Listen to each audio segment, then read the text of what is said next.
샬롬 할렐루야. 로마서 12장 3절이요. 내게 주신 은혜로 말미암아 너희 각 사람에게 말하노니 마땅히 생각할 그 이상의 생각을 품지 말고 오직 하나님께서 각 사람에게 나누어 주신 믿음의 분량대로 지혜롭게 생각하라. 아멘. 믿음의 1단계는 성령 받아 구원받은 단계요. 믿음의 2단계는 하나님의 말씀을 듣고 행하려고 노력하는 단계입니다. 2단계에서는 말씀을 알고 지켜야 한다는 것을 배워서 행하려고 노력은 하지만 때로는 지키기도 하고 때로는 말씀을 어기고 육체의 일을 행할 때도 있습니다. 그러나 넘어지고 쓰러져도 다시 일어나 걸어가는 것처럼 말씀대로 행하려고 계속 노력하다 보면 믿음이 성장하여 점점 말씀대로 행할 수 있는 분량이 많아지게 되지요. 그래서 말씀대로 행할 수 있게 되면 바로 믿음의 3단계로 올라서는 것입니다. 그래서 믿음의 3단계는 행할 수 있는 믿음이지요. 2단계에서는 말씀대로 행하지 못해 육체의 일을 범할 때도 있지만 3단계에 이르면 당연히 육체의 일은 더 이상 나오지 않지요. 3단계에서는 말씀을 억지로 지켜 행하는 것이 아니라 하나님의 뜻을 깨달았기 때문에 마음에서 우러나서 행할 수 있는 것입니다. 예를 들어 주일 성수나 11조에 대해서도 그냥 알기만 하는 것과 깨닫는 것과는 전혀 다릅니다. 주일 성수는 하나님의 영적 주권을 인정하여 우리 영혼이 하나님께 속해 있음을 증거하는 것이지요. 하나님의 자녀들이 주일을 거룩하게 지키면 하나님께서 한 주간 재난이나 질병, 사고에서 지키시며 영혼이 잘 되도록 인도해 주시지요. 또 11조를 드리는 것은 하나님의 물적 주권을 인정하여 우리의 모든 소유가 하나님께로부터 왔음을 인정하는 믿음의 행함입니다. 사람이 아무리 수고하고 노력한다 해도 하나님께서 주시지 않으면 어떤 열매도 거둘 수가 없지요. 그러니 우리의 모든 수입이 결국 하나님의 것이지만 그중 10분의 1만 하나님께 드리고 나머지는 자유롭게 쓰도록 허락하신 것입니다. 이러한 11조를 온전하게 드릴 때 하나님께서 물질의 손실을 입지 않게 지켜주시고 창고가 넘치도록 축복해 주신다고 약속하셨죠. 이렇게 영혼이 잘 되어 질병과 시험 환난이 떠나고 물질의 축복을 받는다고 해도 여전히 주의를 온전히 지키지 못하거나 11조를 온전히 드리지 못하는 경우가 많습니다. 머리로 들어서만 아니라 마음으로 깨달아야 지켜 행할 수 있는 것이지요. 온전한 주일 성수와 11조가 축복이라는 것을 정말 마음으로 깨닫게 된다면 반드시 온전히 행하는 믿음을 갖게 되는 것입니다. 말씀을 듣기는 했지만 행하지 않는 사람은 마음에서부터 깨닫지 못함으로 행하지 않는 것이죠. 이렇게 깨달아서 행하는 3단계와 깨닫지 못한 2단계는 확연히 차이가 납니다. 그러나 믿음의 2단계에서는 깨닫지 못했다 할지라도 일단 들어서 알기 때문에 행하려고 노력은 해나갑니다. 기도하며 행하려고 노력하다 보면 어느 순간 하나님께서 위로부터 은혜를 주셔서 마음으로 깨달을 수 있게 해주시지요. 그것이 은혜가 되고 능력이 되어 마음에 자신의 믿음으로 와 닿게 되면 그 후로는 능히 행할 수 있게 되는 것입니다.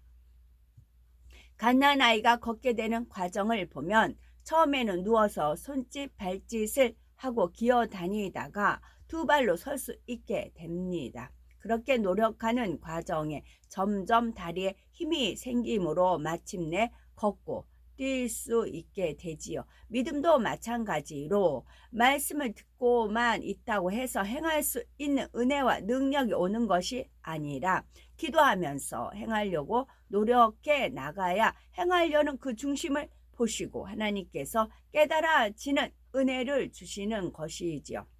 이렇게 노력한 것이 하나 둘씩 행할 수 있는 능력으로 맺히게 되고 믿음의 확신이 생기면 말씀대로 행하는 것이 더 이상 짐스럽게 느껴지지 않습니다. 마치 일상생활을 하는 것처럼 말씀대로 행하는 것이 자연스럽게 몸에 익어서 안정적인 신앙생활을 누리게 되지요. 눈에 드러나는 비진리는 거의 정리가 되었기에 육체의 일을 행하지 않을 뿐 아니라 이제 육신의 일을 버리며 마음의 죄성까지 뽑아 나가는 단계입니다. 말씀이 온전히 마음에 임하고 악의 큰 뿌리마저 온전히 뽑힐 때까지 계속 믿음의 선한 싸움을 싸워 나가는 것입니다. 말씀대로 행하려고 노력해 갈 때 마음에 깨달음이 오고 깨달으면 쉽게 행할 수 있지요. 예를 들어서 데살로니가 전서 5장 16에서 18절에 보면 항상 기뻐하라. 쉬지 말고 기도하라. 범사에 감사하라. 이는 그리스도 예수 안에서 너희를 향하신 하나님의 뜻이니라 했습니다. 이 말씀의 의미를 마음에서 깨닫지 못한 사람은 고난을 만났을 때 기뻐하고 감사하려고 노력은 해보지만 형식적으로만 하게 됩니다. 마음에서는 여전히 내가 이렇게 어려운데 감사할 일이 아닌데 어떻게 감사할 수 있는가 하는 생각이 들기 때문이지요. 기뻐하려고 노력은 해보다가 결국 참지 못하고 원망과 불평을 터뜨리기도 합니다. 그래도 어찌하든 순종하기 위해 노력해 가다 보면 어느 순간 기도하는 가운데 하나님의 뜻이 깨달아지기 시작합니다.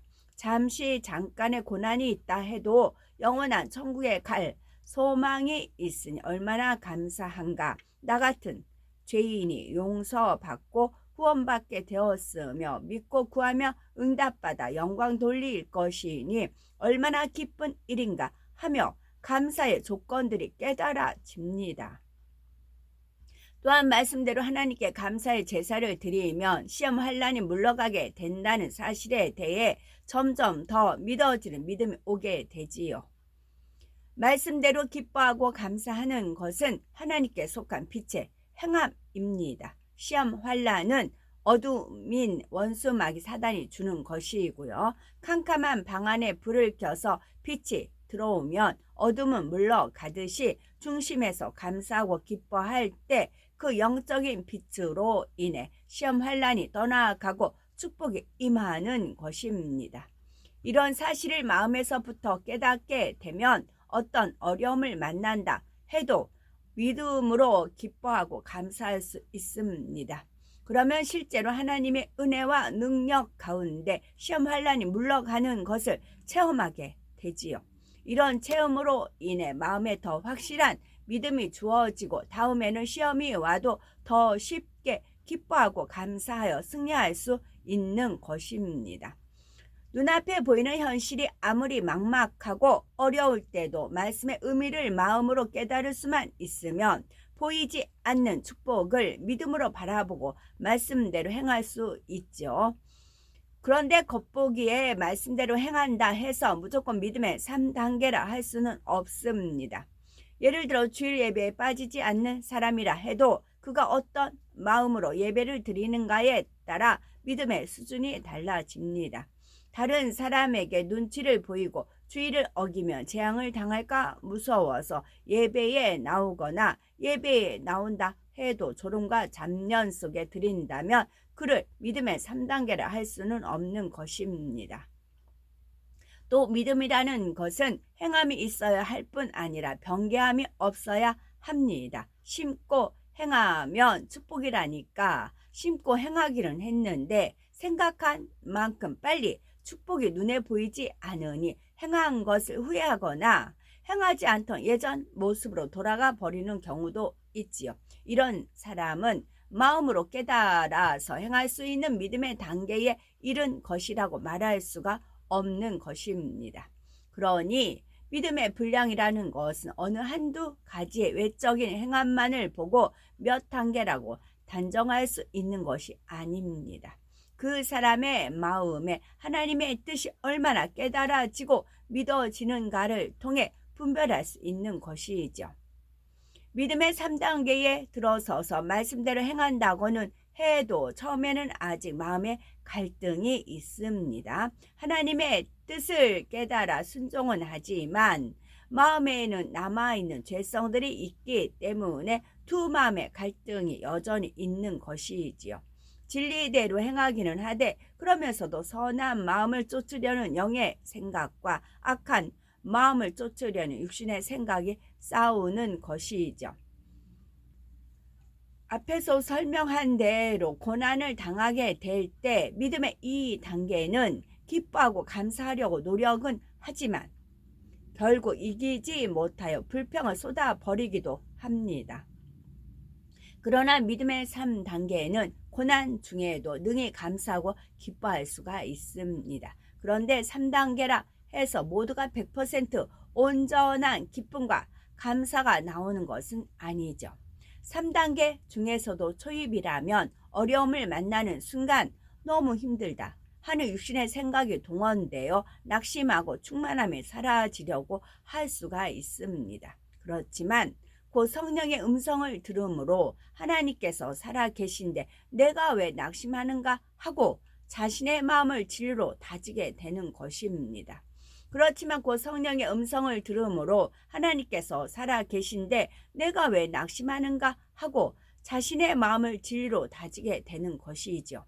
그리고 더 온전히 기뻐하고 감사하기 위해 부르짖어 기도하여 은혜와 능력을 공급받으면 더 큰 감사와 기쁨이 솟아나게 되지요.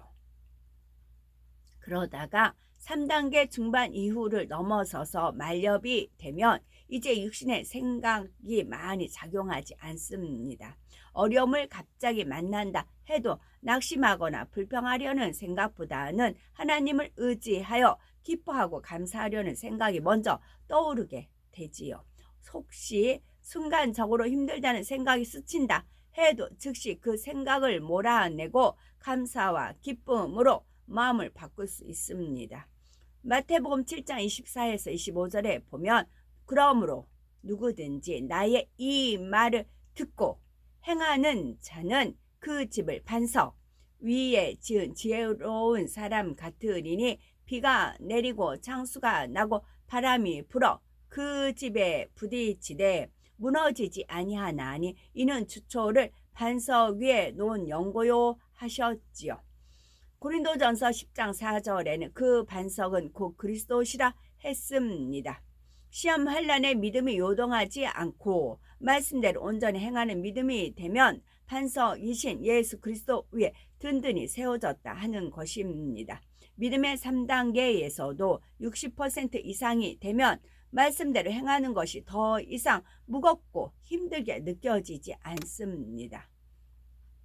그러니 반석 위에 세워진 믿음에 들어서기 시작했다 말할 수 있는 것이죠.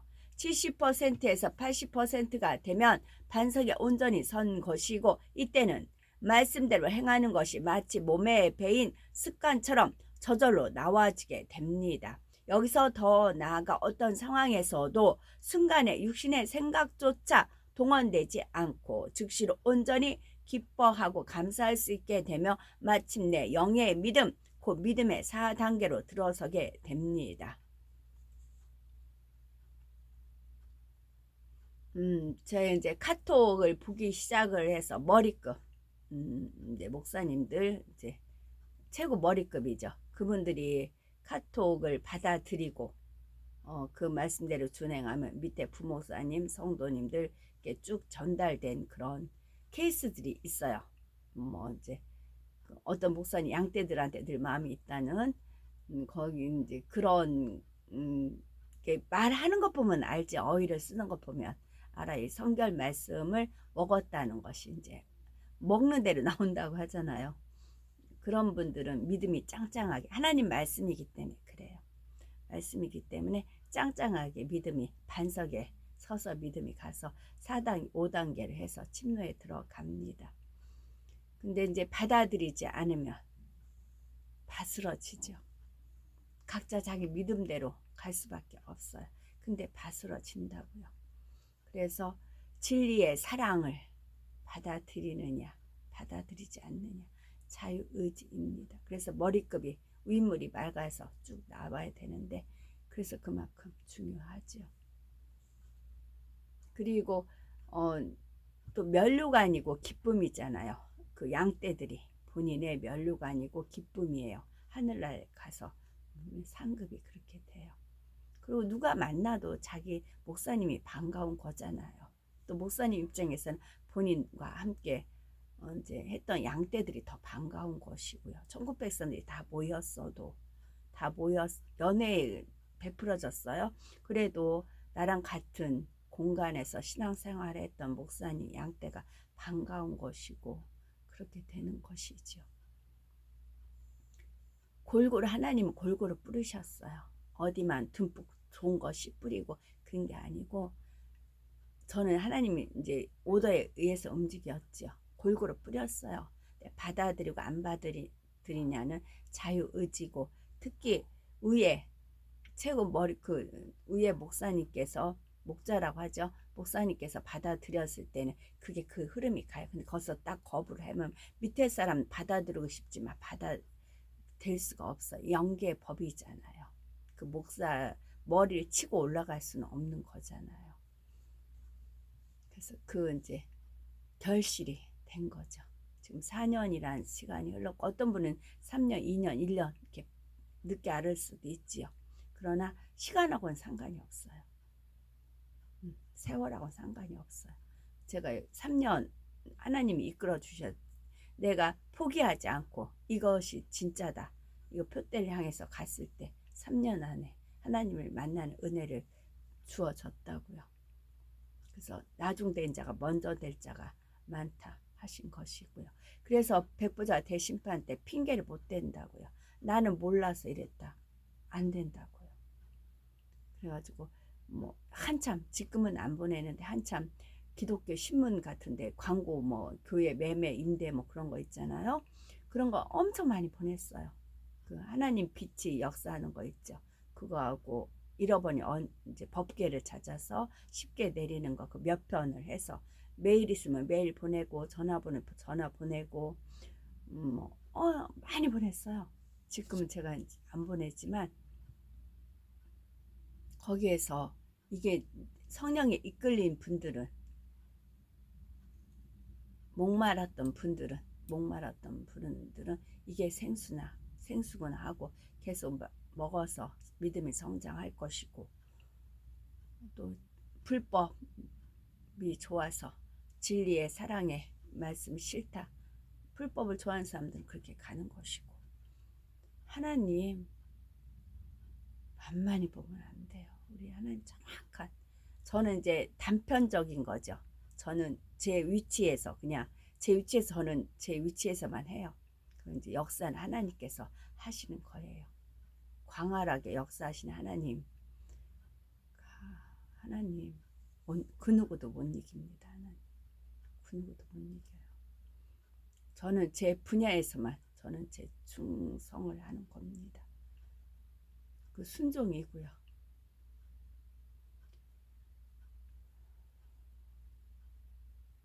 말씀대로 행하는 것이 마치 몸에 배인 습관처럼 저절로 나와지게 됩니다. 여기서 더 나아가 어떤 상황에서도 순간의 육신의 생각조차 동원되지 않고 즉시로 온전히 기뻐하고 감사할 수 있게 되며 마침내 영의 믿음, 곧 믿음의 4단계로 들어서게 됩니다. 예를 들면 동료가 너무 무례하게 행할 때 믿음의 2단계에서는 기분이 상하게 됩니다. 진리의 말씀을 알기 때문에 감정을 사귀고 섬겨주려고 노력은 해보지만 속으로는 이런저런 생각으로 심히 불편하기도 하고 더 이상 참지 못할 때는 대놓고 짜증을 내어버리기도 하지요. 3단계에서는 그렇게 화평을 깨는 일은 없습니다. 그럴 만한 사정이 있겠지 하며 좋게 생각하려고 노력하면서 상대가 원하는 대로 섬겨주지요. 그런데 아직 3단계 초입에서는 온전히 마음에 진리가 임한 것이 아니기 때문에 일단 마음에 불편한 생각이 떠오르기는 합니다. 그런 불편한 생각이 자꾸 떠오른다 해도 아니야 하고 다시 생각을 바꾸며 마음을 돌려 좋게 생각하려 하고 선한 마음을 품고자 하는 것입니다. 그러나 믿음의 3단계 반석에 서면 순간적으로는 혹시 불편한 생각이 든다 해도 즉시 영의 생각으로 바꿀 수 있고 평안한 마음으로 화평함을 쫓아 상대를 섬겨줄 수 있습니다. 그런 순간적인 생각조차 없이 온전히 죽어지는 미랄처럼 상대를 섬겨줄 수 있다면 이때는 믿음의 4단계 영의 사람이 되는 것입니다. 믿음이 계속적으로 성장하기 위해서는 죄와 싸우되 피 흘리기까지 대항하여 벗어버려야 합니다. 그러기 위해서는 마음 안에 있는 죄성들을 발견할 때 그냥 흘려버리지 말고 생명을 다해 부르짖는 기도와 금식 작정 기도 철야 같은 것을 해서라도 죄의 큰 뿌리까지 뽑아버릴 수 있도록 하나님의 은혜와 능력을 구해야 합니다. 이를 통해 하나님의 은혜와 능력, 성령의 도우심이 임하고 결국은 죄성들 하나하나 마음에서 버려지게 됩니다. 그래서 성결된 마음을 이루게 되면 우리의 삶은 육의 차원에서 영의 차원으로 옮겨짐으로 불통이 형통으로 변하고 불가능이 가능으로 변하는 하나님의 역사를 항상 체험하며 살아가게 됩니다. 그러므로 이런 영의 차원을 간절히 사모하여 신속히 죄를 버리고 성결된 마음을 이루어 장성한 믿음의 분량에 이르는 우리가 되어야 되겠습니다. 아멘.